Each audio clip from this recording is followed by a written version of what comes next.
வணக்கம். டிஎன்பிஎஸ்சி கையேடு 2019 group 4 எக்ஸாமினேஷனுடைய original answer key தான் இது. ஆல்ரெடி 2022 வினாக்களை நம்ம பார்த்தோம்.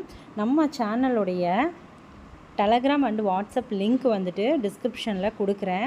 ஜாயின் பண்ணணுன்னு நினைக்கிறவங்க கண்டிப்பாக ஜாயின் பண்ணிக்கோங்க. அண்ட் தென் குரூப் 4 நடக்கிறதுக்கு முன்னாடி நம்ம சேனலில் ஒரு மாதிரி தேர்வு குரூப் 4க்கான ஒரு மாடல் டெஸ்ட் கண்டக்ட் பண்ண இருக்கிறோம். அதோடைய டீட்டெயில்ஸ் தெரிஞ்சுக்கிறதுக்கு நீங்கள் டெலகிராம் அண்ட் வாட்ஸ்அப் லிங்க்கில் ஜாயின் பண்ணுங்கள். ஸோ அதுக்கான டீட்டெயில்ஸ் உங்களுக்கு சொல்லப்படும்.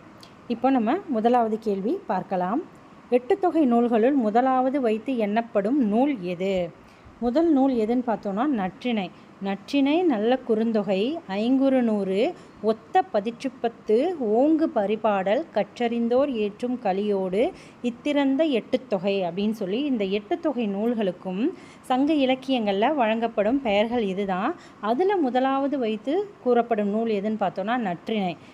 நற்றிணை நல்ல குறுந்தொகை. நல்ல என்னும் வார்த்தை அடைமொழியாக வரும் நூல் எதுன்னு பார்த்தோன்னா குறுந்தொகை. ஒத்த பதிற்றுப்பத்து, ஓங்கு பரிபாடல் அப்படின்ற வார்த்தையில் தான் நமக்கு ஒவ்வொரு இலக்கியங்களும் சங்க நூல்களில் குறிப்பிடப்படும். ஸோ முதலாவது வைத்து எண்ணப்படுவது நற்றிணை. அகத்தினையும் புறத்தினையும் சேர்த்து கூறப்படும் 8 தொகை நூல். அதாவது 8 நூல்களில் இந்த நூல் அகத்தினையிலும் சேரும் புறத்தினையிலும் சேரும்னு சொல்லக்கூடிய நூல் எதுன்னு பார்த்தோன்னா பரிபாடல். ஸோ நமக்கு பதிற்றுப்பத்து மற்றும் புறநானூறு, பதிற்றுப்பற்று மற்றும் புறநானூறு இந்த 2 நூல்களும் புறம் சார்ந்த நூல்கள். புறத்திணை குறித்து குறிப்பிடப்படும் நூல்கள் பதிற்றுப்பத்து மற்றும் புறநானூறு. மிச்சம் இருக்கிற 5 நூல்கள், அதாவது ஒரு நூல் அகம்புறம், 2 நூல்கள் புறம் சார்ந்தது. பேலன்ஸ் இருக்க 5 நூல்களும் என்னன்னு பார்த்தோன்னா அகத்திணையை சார்ந்தது. ஈஸியாக ஞாபகம் வச்சுக்க பாப்பா அப்படின்னு ஞாபகம் வச்சுக்கோங்க. இந்த பா பதிற்றுப்பத்து, இந்த பூ புறநானூறு. இது ரெண்டுமே புறப்பொருள் பற்றியது. அதாவது இதுவும் பூவில் வருதுயா, பா வரிசையில் வரக்கூடியது. ஸோ அதை இல்லாமல் இருக்கிற நூல் எது பார்த்தோன்னா 5 நூல்கள் எதுனா நற்றிணை, குறுந்தொகை, ஐங்குறுநூறு, அகநானூறு, கலித்தொகை. இந்த நூல்கள் எல்லாமே அகத்திணை சார்ந்தது அப்படின்றத ஈஸியாக ஞாபகம் வச்சுக்கலாம். தவறான இணையை தேர்வு செய்க. குறிஞ்சி எழுதுவதில் வல்லவர் யார் அப்படின்னு சொல்லி பார்த்தோன்னா கபிலர். மருதம் ஓரம்போகியார், நெய்தல் அம்மூவனார், ஓதலாந்தையார் பாலை நிலம் குறித்து பாடக்கூடியவர். பேயனார், முல்லை பேயனார், பேயனார். ஸோ ஒவ்வொன்றுத்துக்கும் ஒரு சின்ன ஷார்ட்கட் வச்சுக்கோங்க. கபிலர்னாலே குறிஞ்சி தான். முள்ளுக்காட்டுக்கு போனால் பேய் அலையுது.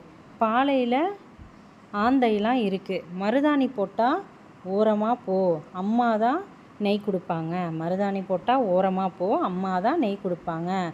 ஓதல் ஆந்தைன்னு வந்தாலே பாலைவனம் அப்படின்னு ஞாபகம் வச்சுக்கோங்க. பின்வருவனவற்றுள் தவறானதை தேர்வு செய்க. கம்பர் தேரெழுந்தூரில் பிறந்தவர், சரியானது. கம்பரை ஆதரித்த வள்ளல் சடையப்ப வள்ளல். வள்ளல் சீதகாதி என்பது இந்த இடத்துல தவறு. சீராபுராணம் எழுதுவதில் தான் சீதகாதி அவர்கள் வருவார். ஸோ இதில் ஆதரித்த வள்ளல் சடையப்ப வள்ளல். சரஸ்வதி அந்தாதியை இயற்றியவர் கம்பர். இவருடைய நூற்றாண்டு 12ஆம் நூற்றாண்டு. ஸோ ஆப்ஷன் பி மட்டும்தான் தவறு. செல்வச்செவிலி என்பது உருவகம். அதாவது சொல்லக்கூடிய உவமை, அதாவது ஒரு பொருளுக்கு சொல்லக்கூடிய உவமை முன்னும் அந்த உவமேயம் பின்னும் உவமை இந்த இடத்துல மறைந்து வரும் நமக்கு. ஸோ அதுதான் உருவகம். ஒருவேளை உவமை வெளிப்படையாக வந்துடுச்சுன்னா அது உவமை அணியில் வரக்கூடியது. 6வது கேள்வி, திருக்குறள் கொடுத்து ஒரு வார்த்தையுடைய பொருள் கேட்டிருக்காங்க. குன்றேறி யானை போர் கண்டற்றால் தன் கைதொன்றுண்டாக செய்வான் வினை, இவ்வடிகளில் கைதொன்று பொருள் குயாது. கைதொன்று அப்படின்றதுக்கு பொருள் என்னன்னு பார்த்தோன்னா கைப்பொருள். கைதொன்று என்பதுடைய பொருள் என்னன்னு பார்த்தோன்னா கைப்பொருள். இந்த பாடல் என்ன அணின்னு பார்த்தோன்னா உவமை அணி. இந்த பாடல் என்ன அணின்னு பார்த்தோன்னா உவமை அணி. மேலும் அதாவது குன்றின் அதாவது என்ன சொல்கிறாங்கன்னா, ஒருவர் தன் கையில் இருக்க அந்த பொருளை வச்சு ஒரு தொழிலை தானே செய்யக்கூடிய திறமை இருக்கும் ஒருத்தர் ஒரு குன்றின் மேலே ஏறி நின்று மிகவும் பாதுகாப்பான இடத்துல நின்று ஒரு 2 யானைகள் போர் செய்வதை பார்க்கக்கூடியதற்கு சமம்னு சொல்லக்கூடியது தான் இந்த பாடலுடைய பொருள். ஸோ இது வந்து இந்த கண்டற்றால் அற்று அப்படின்ற வார்த்தை வருது இல்லையா, அதனால் இது என்ன அணின்னு பார்த்தோன்னா ஓமை அணி. பற்றுக பற்றற்றான் பற்றினை அப்பற்றை பற்றுக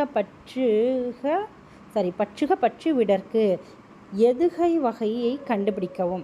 எதுகை வகையில் வந்து இங்கே என்ன கொடுத்துருக்காங்க, நமக்கு இதில் வந்து எதுகை அப்படின்னு நம்ம சாதாரணமாக சொல்லிடலாம். ஆனால் இந்த இடத்துல வகை கொடுத்துருக்குறாங்க. அதாவது சீர் மோனை சீர் எதுகைன்னு நமக்கு ரெண்டாக இருக்கும்.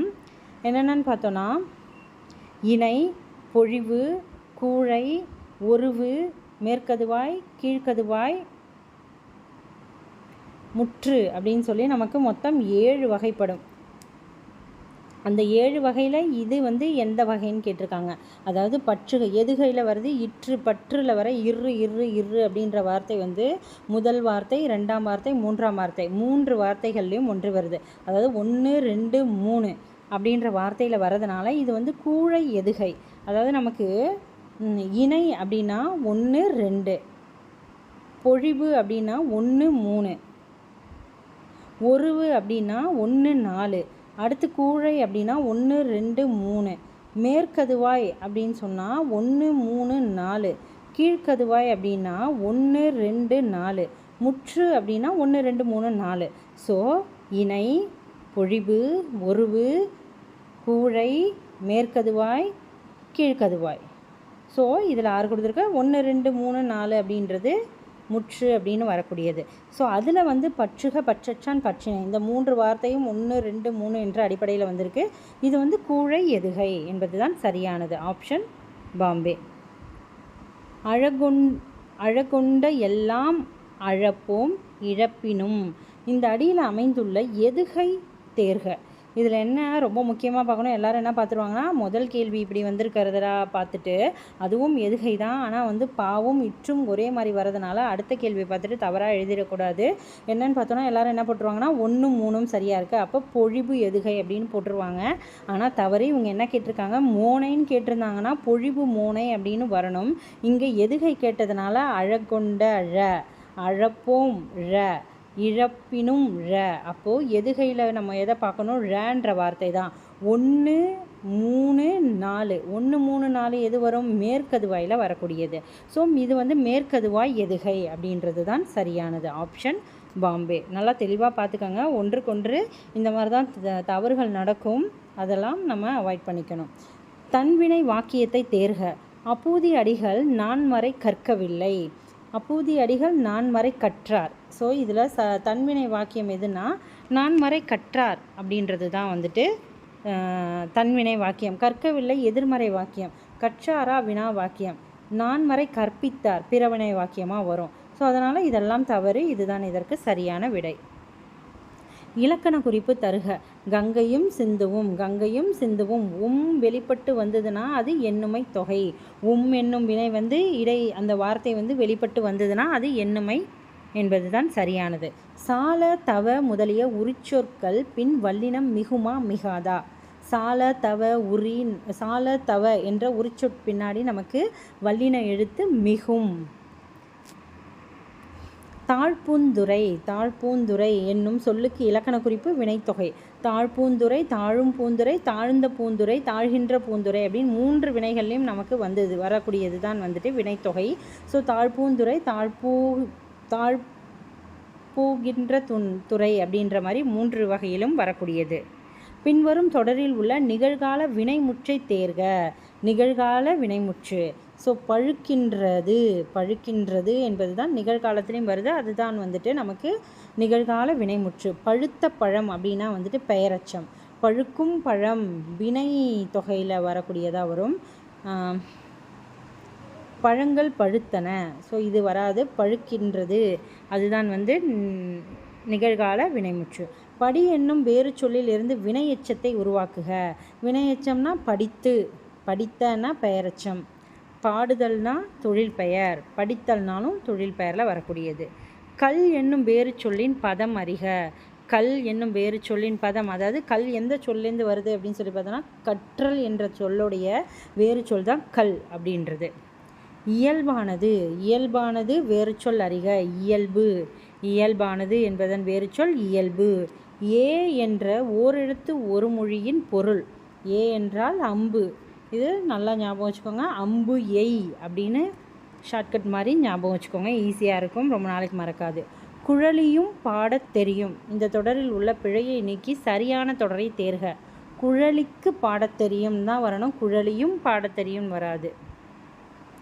தமிழ்ச்சொல் கண்டறிக. கொடுக்கப்பட்ட 4 வார்த்தைகளில் எது தமிழ்ச்சொல்? அனுமதி என்றால் இசைவுன்னு வரணும், அதுதான் தமிழ்ச்சொல். ஈசன் என்றால் இறைவன், அதுதான் தமிழ்ச்சொல். குபேரன் என்றால் செல்வந்தன், அதுதான் தமிழ்ச்சொல். இது 3மே தமிழ்ச்சொல் கிடையாது. கிரீடம்னு வரணும், வேறு சொல்லாக இருந்ததுன்னா கிரீடம் என்பதற்கு தமிழ்ச்சொல் என்னன்னு பார்த்தோன்னா மணிமுடி. ஸோ ஆப்ஷன் டி தான் சரியான விடை. பொருந்தா இணையை சுட்டுக. பொருந்தா இணை. குறிஞ்சி யாமம், முல்லை மாலை. நண்பகல் என்பது பாலைக்கு வரணும், நண்பகல் என்பது பாலைக்கு வரணும். நெய்தல் ஏற்பாடு. மருதம் என்பது வைகரை அப்படின்னு வரணும் நமக்கு. மிசை எதிர்ச்சொல். மிசைனா மேல், அதோடைய எதிர்ச்சொல் கீழ். மிசையின் எதிர்ச்சொல் என்னன்னா கீழ். கலைச்செல்வி கட்டுரை எழுதினாள். கலைச்செல்வி கட்டுரை எழுதினாள். கலைச்செல்வி கட்டுரை எழுதிலல். எதிர்ச்சொல் தருகன்னு தான் கேட்டிருக்காங்க. எழுதினால் எழுதிலல், எழுதலை அப்படின்றது. So option A. பொறுத்துக. 4ஆம் வேற்றுமை. ஐ, ஆல், கு, இன், அது, கண். இதுதான் நமக்கு வேற்றுமை உறுப்புகளுடைய ஆர்டர். ஐ என்பது 2ஆம் வேற்றுமை, ஆல் என்பது 3ஆம் வேற்றுமை, கு என்பது 4ஆம் வேற்றுமை, இன் என்பது 5ஆம் வேற்றுமை, அது என்பது 6ஆம் வேற்றுமை. சரி, அது கண். கண் என்பது 7ஆம் வேற்றுமை. ஸோ இதுதான் அதோடைய ஆர்டர். இப்போ நம்ம பார்த்துடலாம். 4ஆம் வேற்றுமை கு, 5ஆம் வேற்றுமை இன், 6ஆம் வேற்றுமை அது, 7ஆம் வேற்றுமை கண். ஸோ 4, 1, 2, 3 ஆப்ஷன் ஏ தான் சரியான விடை. கீழ்கண்ட கூற்றுகளில் சரியானவற்றை தேர்வு செய்க. தாயுமானவர் பிறந்த ஊர் நாகப்பட்டினம் மாவட்டத்தில் உள்ள பழவேற்காடு. தாயுமானவர் பிறந்த ஊர் நாகப்பட்டினம் பழவேற்காடு கிடையாது, இது தவறு. இவர் 18ஆம் நூற்றாண்டு என்பது சரி. தாயுமானவர் திருப்பாடல் திரட்டு என்பது இவர் எழுதிய நூல், சரியானது. திருச்சியை ஆண்ட விஜய ரகுநாத சேதுபதியிடம் கருவூல அலுவலராக பணியாற்றியவர், இதுவும் தவறு. இந்த கூற்று 1ல் பாருங்கள், தாயுமானவர் நாகப்பட்டினம் மாவட்டத்தில் உள்ள வேதாரண்யம் என்ற ஊரில் தான் பிறந்திருப்பார், அதனால தான் இது தவறு. ஸோ இது 2ம் சரின்றது. அடுத்து திருச்சியை ஆண்ட விஜய ரகுநாத சொக்கலிங்கரிடம் அரசு கருவூலராக, அரசு கணக்கராக பணியாற்றியிருப்பார். ஸோ அதனால தான் இது 2ம் தவறு. ஸோ 2, 3 மட்டும்தான் இந்த இடத்துல நமக்கு சரி. தாயுமானவர் ஆற்றிய பணி இங்கேயே கொடுத்துருக்காங்க. அப்போ இதை பார்க்கும்போதே நமக்கு அரசு கருவூலர் அப்படின்றது இந்த இடத்துல இல்லை பாருங்கள், கருவூல அலுவலர்ன்ற வார்த்தையே இல்லை. அப்போ இந்த கூற்று தவறுன்னு எல்லாருமே ஈஸியாக கண்டுபிடிக்கிறதுக்கான ஒரு வழி. எப்போவுமே வினாக்களை ஒரு முறைக்கு 2 முறை வாசிச்சுட்டு பிறகு தான் நம்ம ஆன்சர்ஸ் போடணும். ஆன்சர் OMRல நம்ம ஷேர் பண்ணணும். ஏன்னா அடுத்தடுத்த கேள்விகளில் முதல் கேள்விக்கு ஒரு வேளை தெரியாமல் இருந்து டவுட்டாக இருந்துச்சுன்னா அதுக்கு அடுத்த கேள்வியே நமக்கு ஆன்சர் கிடைக்கிறதுக்கான வாய்ப்புகள் உண்டு கொஷின்லேயே. ஸோ தாயுமானவர் ஆட்சிய பணி அரசு கணக்கர். தென்னாப்பிரிக்க வரலாற்றில் யாருடைய பெயர் நிலைத்து நிற்கும் என்று காந்தியடிகள் குறிப்பிட்டுள்ளார்? தில்லையாடி வள்ளியம்மையுடைய பெயர் தான் நிலைத்து நிற்கும் அப்படின்னு சொல்லியிருப்பார். உலகம் உருண்டையானது என்பதை தம் தொலைநோக்கியால் கண்டறிந்து சொன்னவர் யார்? கலீலியோ. உலகம் உருண்டையானது என்பதை தம் தொலைநோக்கியால் கண்டறிந்து சொன்னவர் யார்? கலீலியோ அவர்கள் தான் சொல்லியிருப்பாங்க. தமிழுக்கு அரும்பாணி ஆற்றிய அமெரிக்க பேராசிரியர்களுள் ஒருவர் ஜேம்ஸ் பிராங்கா. ஜேம்ஸ் பிராங்கா. இங்கே ஒரு தமிழ் மாணவன் உறங்கிக் கொண்டிருக்கின்றான் என்று தன் கல்லறையில் எழுத சொன்னவர் ஜியு போப். வீருடை செம்மொழி தமிழ்மொழி உலகம் வேரூன்றிய நாள் முதல் உயிர்மொழி என்று தமிழின் பெருமையை பறைசாற்றியவர் யார்?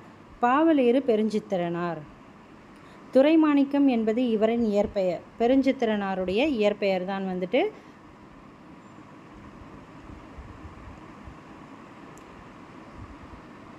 திராவிட மொழிகளின் ஆய்விற்கு பங்களிப்பு செய்தவர்கள் குறிப்பிடத்தக்கவர். தேப்போ மீனாட்சி சுந்தரம். தேப்போ மீனாட்சி சுந்தரம். திராவிட மொழிகளின் ஆய்விற்கு பங்களிப்பு செய்தவர்களில் ஒருவர் தான் யாருன்னா தேப்போ மீனாட்சி சுந்தரனார் ஒருவர். பரிதிமாற் கலைஞர் நடத்தி வந்த ஞானபோதினி என்னும் இதழை தொடங்கி வைத்தவர்? மூசி பூர்ணலிங்கம். மூசி பூர்ணலிங்கம். வினா ஆப்ஷன் ஏ தான் இதற்கு சரியான விடை. கதை வாசிப்பது நமது சிந்தனையின் சலனத்தை ஊக்குவதற்கு ஒரு தூண்டுகோல் என கூறியவர்? கதையை வாசிப்பது நமது சிந்தனையின் சலனத்தை ஊக்குவிப்பதற்கு ஒரு தூண்டுகோல் என கூறியவர் புதுமை பித்தன். தொல்காப்பியத்தில் நாடக பாங்கிலான உணர்வுகளுக்கு இலக்கணம் வகுத்த இயல். தொல்காப்பியத்தில் நாடக பாங்கிலான உணர்வுகளுக்கு இலக்கணம் வகுத்த இயல் எதுனா மெய்ப்பாட்டியல். பண்ணோடு கலந்தது தாளத்தோடு கூடியும் பாடும் கலை இசைக்கலை. பண் என்றாலே இந்த இடத்துல நமக்கு இசை என்பதை தான் குறிக்கும். ஸோ இதோடைய பொருள் என்னன்னா இசைக்கலை என்பது தான் விடை. சட்டம் ஒரு இருட்டறை, அதில் வழக்கறிஞரின் வாதம் ஒரு விளக்கு என கூறியவர் அறிஞர் அண்ணா அவர்கள். தமிழக அரசின் தமிழ் வளர்ச்சித்துறை பரிசு பெற்ற சுரதாவின் நூல் தேன்மழை. துறைமுகம், சுவரும் சுண்ணாம்பும், சுரதாவின் கவிதைகளும் இவர் எழுதிய நூல்கள் தான். அதில் தமிழக அரசின் தமிழ் வளர்ச்சி பரிசு பெற்ற நூல் தான் வந்துட்டு தேன்மழை அப்படின்ற நூல். இரட்டை கிளவி போல் இணைந்தே வாழுங்கள், பிரிந்தால் பொருள் இல்லை என கூறியவர் யாருன்னு பார்த்தோன்னா சுரதா தான் வந்துட்டு சொல்லியிருப்பார். பாரதிதாசனார் இயற்றிய நாடக நூல் பிசிராந்தையார். பாரதிதாசனால் இயற்றப்பட்ட நாடக நூல் எதுன்னு பார்த்தோன்னா பிசிராந்தையார் நூல் தான். இது 1969 சாகித்ய அகாடமி விருது பெற்ற நூல். நாமக்கல் கவிஞருக்கு பத்மபூஷன் விருது வழங்கி சிறப்பித்தது யார்? நடுவண் அரசு. பத்மபூஷன் விருதுகள்னாலே நடுவண் அரசு தான் அந்த விருதுகளை வழங்கக்கூடியது. So option A. சித்தர்களின் ஆதி சித்தராக கருதப்படுபவர்? சித்தர்களில் ஆதி சித்தராக கருதப்படுபவர் யார்னா திருமூலர். லிட்டன் பிரபு எழுதிய ரகசிய வழி என்ற நூலை தழுவி வெளிவந்த நூல் மனோன்மணியம். பே. சுந்தரனார் அவர்களால் எழுதப்பட்ட மனோன்மணியம் நூல் தான் லிட்டன் பிரபு எழுதிய ரகசிய வழி அப்படின்ற நூலை தழுவி வந்த நூல். மனோன்மணியத்தை இயற்றியவர் சுந்தரம் பிள்ளை. மனோன்மணியம் பே. சுந்தரம் பிள்ளை முழு பெயர். செங்கீரை பருவம் பிள்ளை தமிழில் எந்த பருவமாக விளங்குகிறது? இரண்டாம் பருவம். முதல் பருவம் காப்பு செங்கீரை. காப்பு செங்கீரை அப்படின்றது இரண்டாம் பருவம். ஸோ மொத்தம் 10 பருவம். அந்த 10 பருவங்களில் 7 பருவம் வந்து ஆண்பால் பிள்ளை தமிழுக்கும் பெண்பால் பிள்ளை தமிழுக்கும் பொதுவானது. ஸோ அதுக்கப்புறம் ஆண்பால் பிள்ளை தமிழுக்கும் பெண்பால் பிள்ளை தமிழுக்கும் தனித்தனியாக 3 பருவங்கள் வந்து நமக்கு கொடுக்கப்பட்டிருக்கும். பெரிய புராணத்திற்கு சேக்கிழார் இட்ட பெயர்? திருத்தொண்டர் புராணம். திருத்தொண்டர் புராணம் என்பதுதான் சேக்கிழார் வந்து இட்ட பெயர். சுந்தரம் பிள்ளைக்கு போற்று முகமாக தமிழக அரசு நிறுவியது எது? சுந்தரம் பிள்ளைக்கு யூனிவர்சிட்டி வந்து நிறுவியிருப்பாங்க. பல்கலைக்கழகம். தடக்கர். தடக்கர் என்பது பெரிய யானை. தடக்கரின்னு இருக்கும், இதில் தடக்கர்னு கொடுத்துருக்காங்க. தடக்கரி பெரிய யானை. எண்குனா கரடி. வல்லுகிர் அப்படின்னா கூர்மையான நகம். தெரிசனம்னா காட்சி. So option 3 1 4 2 3 1 4 2. குண்டலகேசியின் கதை தலைவி குண்டலகேசி. அவளின் வேறு பெயர் பத்தரை. பத்தரை என்பதுதான் குண்டலகேசியுடைய வேறு பெயர். கவுந்தி அடிகள் எந்த மதத்தை சார்ந்த துறவி? கவுந்தி அடிகள் வந்து சிலப்பதிகாரத்தில் வரக்கூடியவங்க சமண துறவி தான் வந்துட்டு கவுந்தி அடிகள். இந்த வீடியோவில் நம்ம வந்து ஃபஸ்ட்டு 50 கொஷின் பார்த்துருக்கோம். நெக்ஸ்ட் வீடியோவில் அடுத்த 50 வினாக்கள் நம்ம பார்க்கலாம். Okay, thank you.